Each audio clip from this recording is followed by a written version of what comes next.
एकादशी की कथा। युधिष्ठिर बोले, हे मधुसूदन, आश्विन कृष्ण पक्ष की एकादशी का क्या नाम है, यह कृपा करके मुझसे कहिए।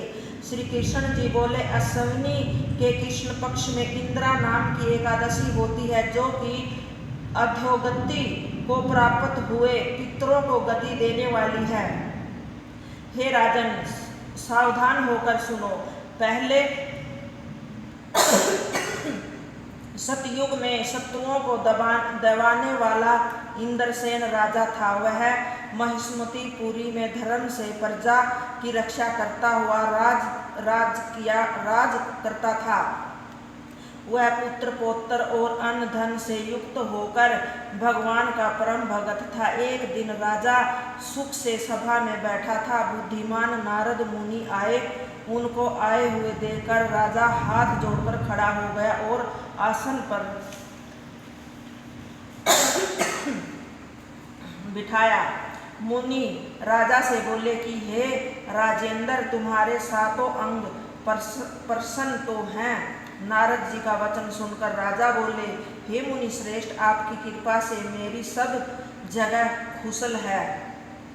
आपके दर्शन से मेरी सब यज्ञ की क्रिया सफल हो गई है। हे विश्वपर्ष, आप कृपा करके अपने आने का कारण कहिए। यह सुनकर नारद जी बोले कि हे निरुपम, मैं ब्रह्मलोक से यमलोक आया, लोक में गया। यमराज ने भक्ति से मेरा पूजन किया। सुंदर आसन पर बैठाकर धर्मात्मा सत्यवादी यमराज की मैंने प्रशंसा की। बहुत पुण्य करने वाले तुम्हारे पिता व्रत में विघ्न पड़ने के कारण यमराज की सभा में रहते हैं। हे जनेश्वर, उन्होंने जो संदेश कहा है उसको तुमसे कहता हूँ।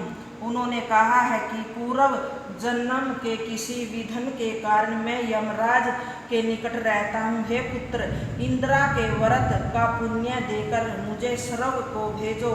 हे राजन, पिता को स्वर्ग भेजने के लिए इंद्रा एकादशी का व्रत करो। उस व्रत के प्रभाव से तुम्हारे पिता स्वर्ग को चले जाएंगे। राजा बोला, हे भगवान, कृपा करके इंद्रा एकादशी का व्रत कहो। किस विधि से, किस पक्ष में, किस तिथि में करना चाहिए? नारद बोले, हे राजन, मैं इस व्रत की विधि कहता हूँ। अश्विनी कृष्ण पक्ष की दशमी को प्रातःकाल स्नान करे। पितरों को प्रसन्न करने के लिए श्रद्धा पूर्वक श्राद्ध करे। एक बार भोजन करके रात में भूमि पर शयन करे। प्रातःकाल होने पर एकादशी को दातुन कुल्ला करके मुख धोवे। भक्ति भाव से उपवास के नियमों को ग्रहण करके मध्यकाल के समय शालिग्राम की मूर्ति के सामने विधि पूर्वक श्राद्ध करके शुद्ध ब्राह्मणों का पूजन करके भोजन कराए, दक्षिणा दे। पितरों के श्राद्ध करने से जो अन्न बचा है उसको शुद्ध कर गो को दे। भगवान का गंध पुष्प आदि से पूजन करे। रात्रि में भगवान के समीप जागरण करे। द्वादशी को प्रातःकाल भगवान का भक्ति से पूजन करके ब्राह्मणों को भोजन कराए।